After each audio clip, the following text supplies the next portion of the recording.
See, Jacob returns to Bethel. Please, let's read the memory verse from the book of Genesis chapter 35, verse number 1. Let's open to Genesis chapter 35, verse number 1. We are going to just look at what happened. So I want to just ask the first question. The Lord told him they should return to Bethel. My question is, where was Jacob actually? Where was he staying when the call came? Anybody Bible scholars? Where was Jacob staying when the Lord told him that he should return to Bethel? Yes, last week we talked about it. So if you are here last week, you should be able to give me an answer.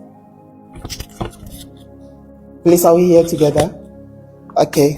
So if there is an answer, I just want to just make just run to us. I know all of us have been we've heard about this story about Jacob and stuff. So I just want to run so that we all have a context of where we are going to talk about it, where we are actually going to focus on.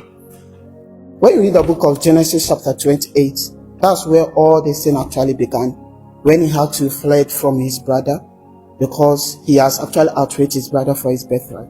So when he was going, he actually promised God. Actually, in Genesis chapter 28, the Bible understands that he had an encounter with God. In the book of Genesis chapter 28, verse number 15, he had an encounter with God. But in that encounter that he had with God, he was not actually in that encounter, because the Bible understands that, and Jacob did not know that. He said, the Lord was in this place, and I knew not. Because God was actually telling him something in that encounter, but he was so much distracted because he was so much in pain that he was not able to align to that encounter. So because he missed that encounter, it took him another 20-something years in the house of Laban.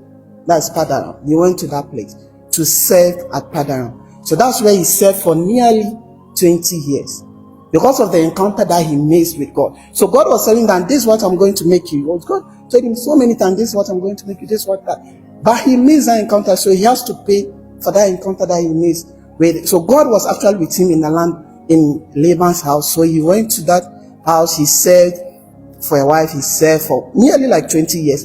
Then the Bible understanding the verse chapter 32, the Bible also understand that he also had a different encounter with God. But this time around, the Bible understand that he told his wife that he's just going to keep them aside. He told them that they should stay here while he's going to have an encounter with God. But this time around, he was so much into that encounter. He set his heart to actually encounter God in chapter 32. So the Bible says that he wrestled with God, and then he was able to prevail. Then God told him that this is what I'm going to make you. So in chapter 28, when we look at chapter 28, that's where he said Bethel. He called the place Bethel because initially that was in the place. Initially the place was called Luz, and then he called the place Bethel. Bethel means what? The house of God. That's where he first called Bethel. So that's where he made the promise, because in chapter 28, the Bible said he made a vow to God, which we are going